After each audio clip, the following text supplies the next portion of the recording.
realtà mio padre voleva farmi fare musica da sempre, da prima ancora che io nascessi. Il suo sogno era di avere un figlio musicista, ma mio padre non mirava a farmi diventare un professionista, voleva semplicemente che facessi musica con gli altri.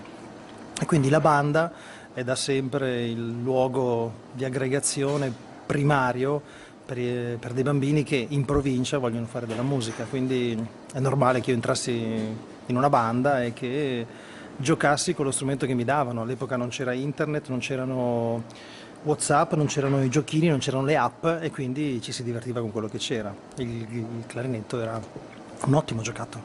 Io ogni volta che suono con un pianista ringrazio il cielo di suonare il clarinetto, perché io prima di entrare scaldo il mio strumento, il pianista non può scaldare il suo strumento, arriva e trova quello che si trova. Penso che i pianisti siano tutti un po' depressi anche per questo, poveretti, perché alla fine vanno in giro a fare i concerti ma non hanno mai il loro strumento, tranne poche eccezioni, e quindi non è una cosa semplice ogni volta suonare con uno strumento diverso. Si dice che lo strumento è la trasposizione della tua voce e ogni volta devi suonare con una voce diversa dalla tua e che devi cercare di rendere il più vicino possibile alla tua, quindi non è facile. Il professore riteneva che io fossi negato per suonare il clarinetto, sto usando sue parole, negato, e quindi mi invitò a ritirarmi dal conservatorio.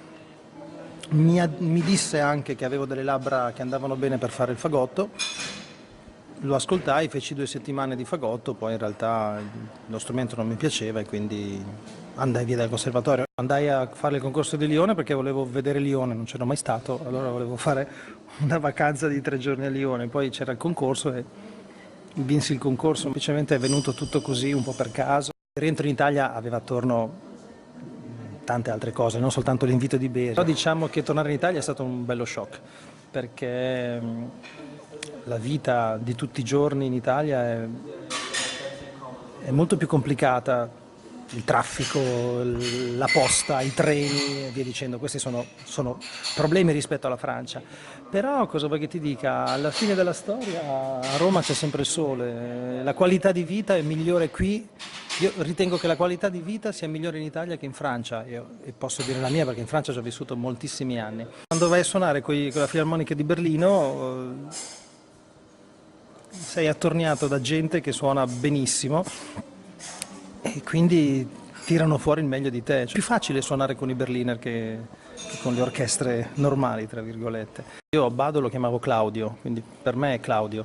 La perdita di Claudio è enorme perché si è perso un sognatore, forse l'ultimo dei sognatori. L'orchestra Mozart è stato il suo ultimo giocattolo, diciamo. Lui aveva bisogno di un giocattolo col quale giocare, col quale fare musica come pensava lui, e si è inventato questo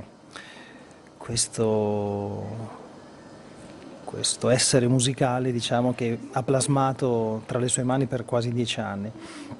Di aneddoti ne ho 200 con lui. Un giorno facevamo la quarta di Beethoven, nel secondo movimento c'è un solo molto importante di clarinetto. Voi dovete sapere che Abbado non fermava quasi mai, cioè era molto semplice suonare con lui, era rarissimo che fermasse e si mettesse a fare lunghi discorsi, 2 parole e tutto funzionava. Quel giorno non so che cosa gli è preso, non gli andava bene che cosa stessi facendo in quel solo, mi avrà fermato 6 volte e ogni volta cercava di spiegarmi qualche cosa, ma non si riusciva a capire che cosa volesse, ma davvero nessuno lo capiva, tutti quelli dell'orchestra mi guardavano.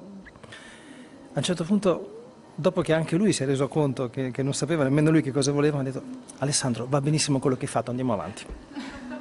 La prima volta che mi accorsi che una musica non classica mi faceva capire meglio la musica classica fu quando ascoltai per la prima volta Mina, la cantante.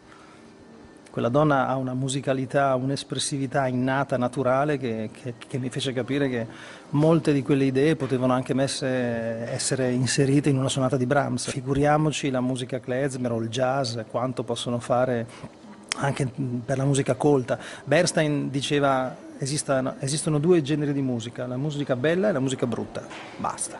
Quindi dipende da come uno la fa, da come uno la pensa, poi per il resto va tutto bene. I pochi festival di musica da camera che ci sono hanno l'80% di artisti stranieri, e se tu vai all'estero e vedi quanti artisti italiani ci sono, non ce ne sono. E questa è la cosa che a me dà abbastanza fastidio, che c'è una legge fiscale in Italia che fa sì che ad un'associazione convenga, proprio dal punto di vista pecuniario, chiamare un artista straniero piuttosto che un artista italiano. Praticamente si pagano meno tasse per un artista straniero rispetto che un artista italiano, quindi evidentemente molte stagioni puntano sugli artisti stranieri perché il nome straniero fa più cassetta, quindi più che aumentare il numero dei festival di musica da camera vorrei tanto che gli organizzatori dei festival capissero che anche da noi ci sono dei musicisti che vale la pena di ascoltare. Io sono appassionato di podismo ma non ho mai il tempo di correre perché devo sempre soffiare in quel tubo. Sì, il clarinetto non è assolutamente la mia vita, io non ho mai fatto discorsi del genere, si può vivere tranquillamente senza. Io avevo un piano B, io ho fatto una scuola di elettricista e se mi fosse andata male col conservatorio avrei fatto l'elettricista. Ancora oggi mi piace, sono un disastro, però mi piace ogni tanto aprire e cercare di riparare, invece distruggo. Alessandro Carbonari in questo momento non ha tempo per studiare perché ha troppi concerti e cerca di dedicare il tempo dei concerti per studiare. Diciamo che nel corso degli anni mi sono costruito un metodo di studio molto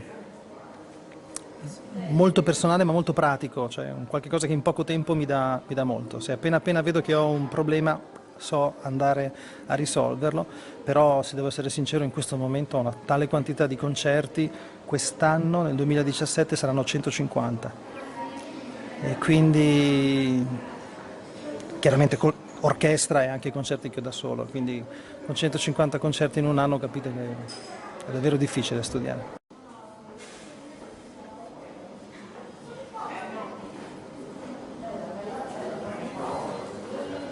No, rifarei tutto. Sai che questa è una domanda bellissima. Mi trovo davanti ad un alieno e gli improvviso qualche cosa che gli indica che tipo di persona sono. Forse è la cosa migliore. Che bella intervista!